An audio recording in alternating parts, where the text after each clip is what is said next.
Good afternoon, this is Dr. Bones Live and back for another episode of... And now it's time for another episode of Blogger's Corner with Britt. You heard the intro, and welcome Britt back to the show. Thanks for having me, always a pleasure. Right on, so today we got a few things to talk about. About the blogs from this week, a few TV shows, which unfortunately the onus is going to be on you, as I told you before, because I haven't had a chance to watch all of it yet. But we'll get to that in a minute. Just a few things first I want to start off with. If anybody listened to and is going to listen to the interview with No One's Son on Wednesday, you guys are going to want to do that because we got a competition going around right now where you can win a free copy of their album, All We Rely On Is Stolen. And if you listen to the interview, pay close attention to when we started talking about their followers in Bogota. And what you're going to do from that is you're going to give us an interesting fact about the city that we talked about, or something you think is interesting about the city. You can send them a message on their DM on Twitter or on their website, or you can DM me or tweet me what you think it is.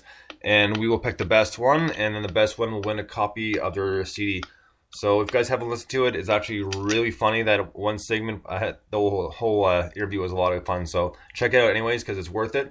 And there's a few more things. Actually, tonight, I am a super lucky guy, and I'm looking forward to it. A band a lot of people know who listen to the show, The Nursery, will be playing tonight here in London, which I'm going to see and will be on the guest list. So thank you, Alex, from The Nursery, for doing that for me. And I hope to squeeze a quick interview in before they hit the stage. So it'll just be like maybe 10-15 minutes, if that. And I'll try to get a few songs taped and up live on YouTube. So you'll want to tune in for that, and I'll keep you guys posted on that. Otherwise, Britt, let's get right into it. So, Arrow this week. I only saw 5 minutes of it, so what was the episode about this week? The episode surrounded the trial of Arrow's mother, Mora, and she was facing trial for everything that she did in the first season with terms of destroying the Glades. And so the question of whether she's going to get off or not happens. And this is a really good episode with some few really genuine surprises. One of which I kind of guessed like right before it happened, but it really kept you on your feet. So really quite a few surprises, very well done. A lot of great Felicity moments, and it was really, really well done. I really thought this was one of the strongest episodes so far. It's really saying a lot because it's been a really strong season. So it's definitely something to look forward to seeing. And I won't spoil like a whole lot about what happens. So is it safe to say that there was a few loose ends maybe tied up a little bit more? Absolutely. They tighten up a lot of loose ends, and then just when you think everything's kind of a little cleaned up, something happens that tells you that we're just kind of on this second stretch of this journey towards more chaos. Well, right on. Well, I'm definitely looking forward to that, because after last week's episode, I'm really excited to see it, and kind of a little annoyed that I didn't chance to finish it. Just been so busy, but that's really good. And the other one I want to know about, and now I'm the one who's behind on it, is Agents of S.H.I.E.L.D. Okay.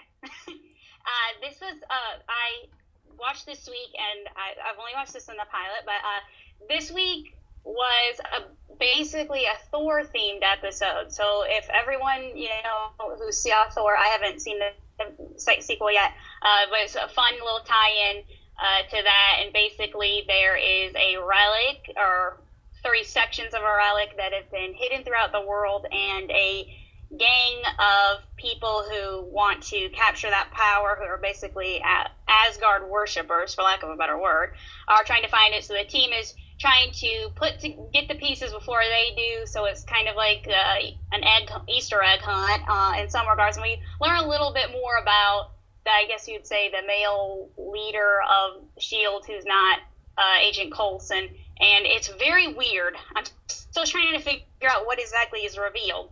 But basically, throughout the episode, you keep seeing this little boy down in a well, and he's looking up, and he's, treading water, and apparently there's something going on. But if what I believe occurred happened, it makes that guy just an absolute tool. I don't understand why they... If he did what I think he did, there's really no redemption for him. So I don't know why they're trying to ruin that character or whatever, but it was really, really weird. So I'm still trying to figure it out. I'm going to try to give them the benefit of the doubt. But it was a really cool episode. One little nitpick was that at the intro, they started showing some clips from the Thor movie, but they never actually showed Thor's face. And I'm thinking to myself, how is this possible? Because ABC is owned by Disney, Disney owns Marvel, and they're not showing the face of Thor on a TV show that they own. So I don't understand why we didn't get to see him. That really annoyed me. I don't blame you. You know what? Just to tie into, even though I haven't seen this week, just to tie into Agent Coulson, something I think I forgot to mention last week is pretty much at the tail end of last week's episode, they were talking about clearances and only having a certain level of clearance to be able to access certain information. And their new, we'll call her rogue agent, was able to hack in and found a little bit of stuff. And Agent Coulson told her that she wasn't allowed because she didn't have, I think it was like level 5. And then he tried to call and find out about actually what happened with him. And they wouldn't. He still didn't have coins to find out actually what happened to him. So there's still things, a few things that are not uncovered yet. So there's still going to be a twist with what really will happen with Agent Coulson. So it should get more and more interesting. Definitely. I'm still leaning that he is a clone of the original Coulson. That's very, very possible. And actually, we'll get to the next show I want to talk about in just a few minutes here. And my hunch was right, and I was actually surprised. So I'm actually very pleased with it. So, but we'll get to that in a second.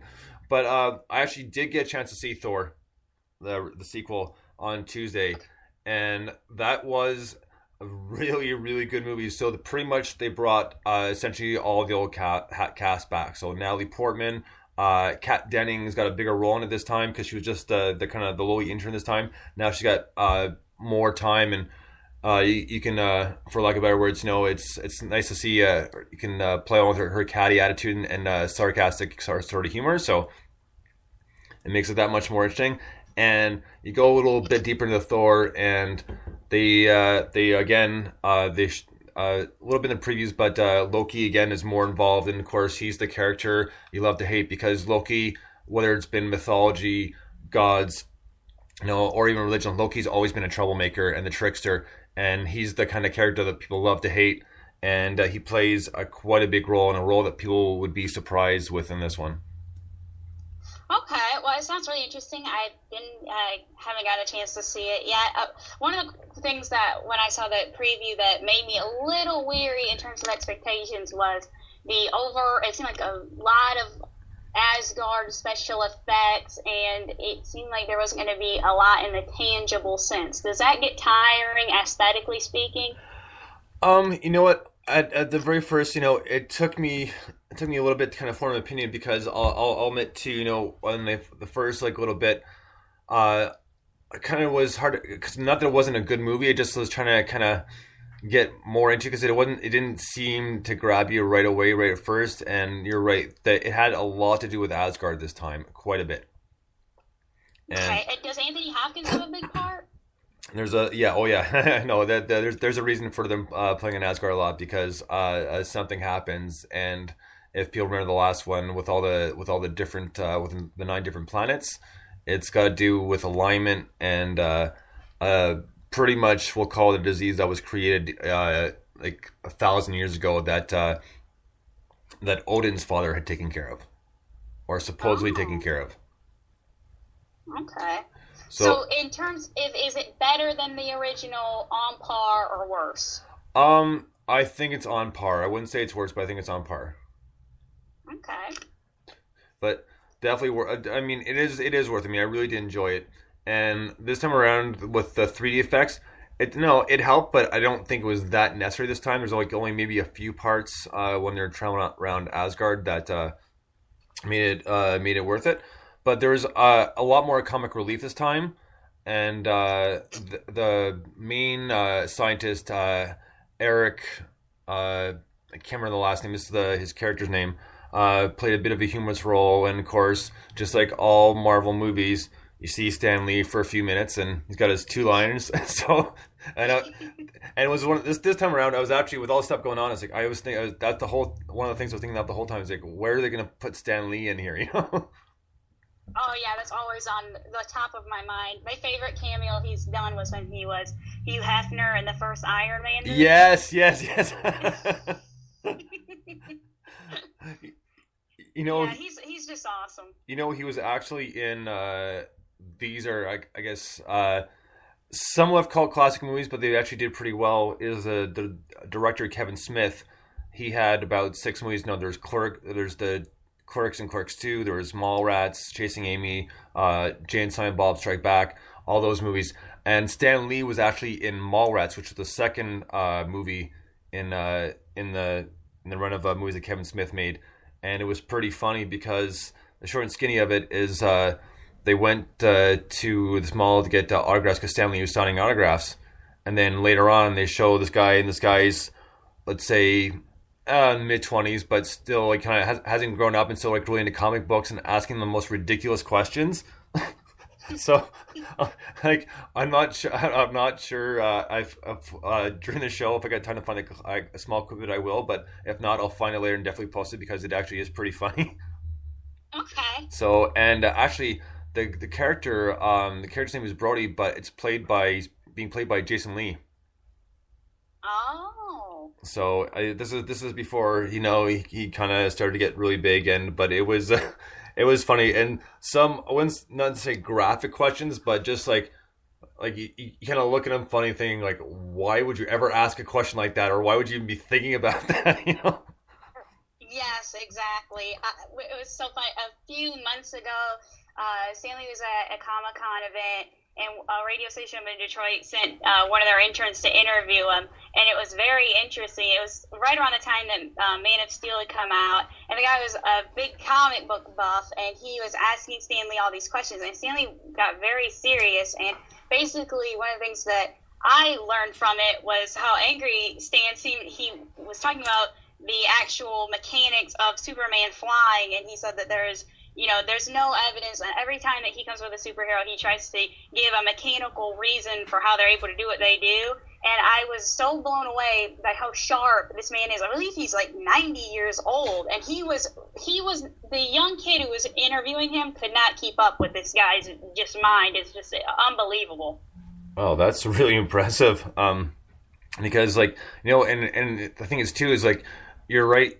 Even though I didn't hear the interview. Like just in general, when Stanley's in the movies or you hear him speak here and there, yeah, for his age, he still is very, very sharp, and it's impressive that someone that I'd say someone that old, but can keep their mind that sharp, which is obviously a very good thing. So, absolutely. So Thor is definitely on the list for movies to see, and they left it open, so it looks like there will be a third one at some point. Shocker. Yeah, no kidding. Well, we talked about that last week, right? I mean, it seems like now they're starting to get into the prequels and sequels again, and or sorry, not prequels, but sequels, and and doing the trilogies, and it's working though, because as long as they can keep it up, it's worth making 2 or 3. I wouldn't go beyond that personally, but we're not the ones dictating that, so we'll see what happens. True. Okay, now the one I said that I was very pleased about is The Witches of East End. We talked about this last week, and I called it. The mother is Athena. Oh, there you go. Did you watch the most recent episode? I did not. I'm still catching up. I'm like 2 episodes behind still, but I had a feeling that you were right about that, because like that last episode I had seen. Definitely, I thought, yes, Dr. Bones is definitely onto something. So good for you for solving that. Yeah. So I'm not gonna give it away, but now with Athena coming back in, it opens up to more, and it looks like Freddie Prinze Jr. is gonna have a regular role in this show as well as their Aunt Wendy's boyfriend. I kind of have mixed feelings about that. I've never been the biggest Freddie Prinze Jr. fan, but thus far what he's doing on the show is definitely not his worst work. Yeah, I can't say either way really, because like I've never really seen the movie all the way through.